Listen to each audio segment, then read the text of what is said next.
Waves program is a fundamental or a key element of the work that the bank does for our clients, because what it does is it's a decision-making tool that makes the connection between environment and economics in the language of jobs and GDP. Basically, if you have national accounts that are not taking into account the use and the depletion and the degradation of natural resources, your final national accounts are in a way incorrect, because they're not reflecting the loss of your natural assets. It's understanding that your assets, your water provisioning capacity, your forests, your fish, are all national assets just as much as a gold mine or a factory, and that these assets have to be accounted for and protected as part of a national growth and development strategy. So Waves provides the information so that the natural capital can be properly reflected in national accounts. And that can be very decisive for promoting the right kind of decision-making, sustainable development decision-making. You look at GDP, and GDP is not really reflecting the valuation, the adequate valuation and the use or the depletion of natural resources.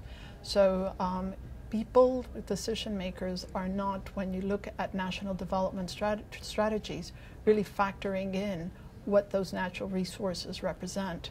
So they're just taken for granted. So you can just deplete the water or pollute the water, degrade the forest or eradicate the forest, and it's not really seen and understood to be an asset.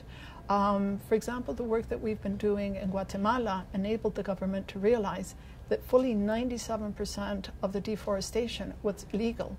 That means it was lost revenues, lost livelihoods, a loss of a national asset that had not really been taken into account.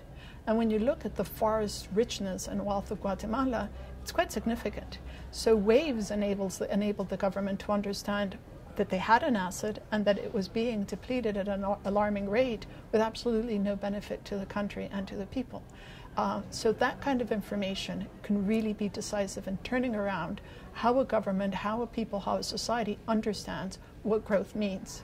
And the fact is that in a world where we are seeing such extraordinary depletion and degradation of natural resources, unless we can put an economic value on the table, unless we can help governments have the full information, the trade-offs will not be managed correctly, and the decisions that are taken will in the end result in a net loss of that total wealth value.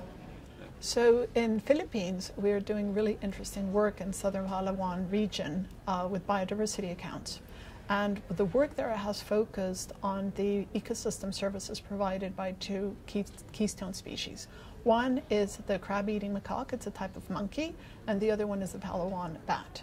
And these two species provide really key services in terms of seed dispersal for cash crops, but they are being decimated by mining. So by undertaking this work, we're being able to show and to give the Philippine government the information and the evidence they need to manage those trade-offs. Because in a normal state of affairs, or in a traditional state of affairs, business as usual, mining is good, mining is revenues, mining is growth. But if you factor in the loss of these ecosystem services and the impact on the cash crops, you actually start to see that you have these very important externalities that you need to manage. So by putting the information on the table, government authorities and society at large is able to take more informed decisions to balance those trade-offs. The worst is when there are externalities that are not even recognized or acknowledged, and Waves helps to do that.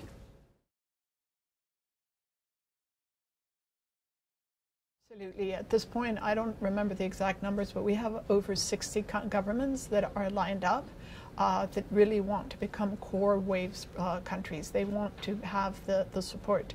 So what we're trying to do, and we're working on rolling out and expanding, strengthening the Waves program. And one of the areas that we want to look at is to create sort of regional hubs of expertise, centers of excellence, because there's been such great uptake of the work that what we're hoping is that the governments that are currently core governments and their experts can help become also multipliers and help to disseminate this amazing work. So I really think that this is absolutely central to the work that we're doing on protected areas, on natural resource management, on environment at large.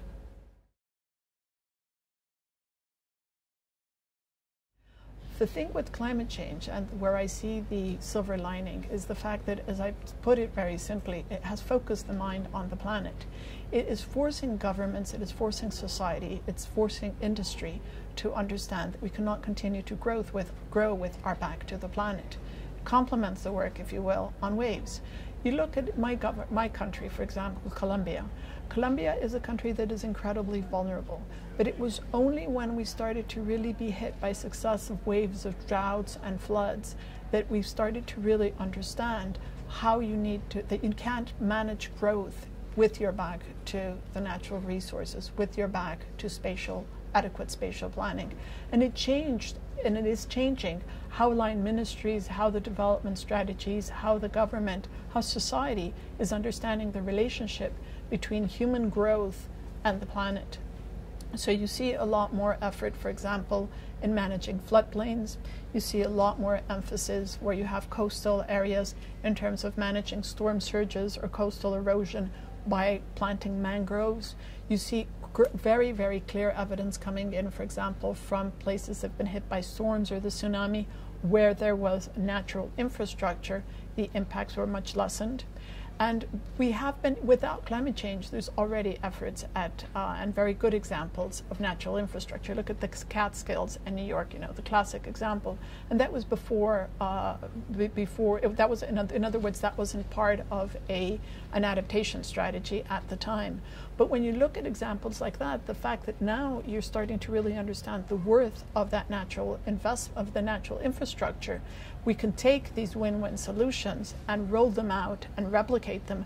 And I think that governments and society will be much more willing and much more open to understanding the value of that, because climate change is, as I say, really changing that relationship and that understanding, the awareness of just how much we are dependent, how close we are to planetary systems and planetary resources.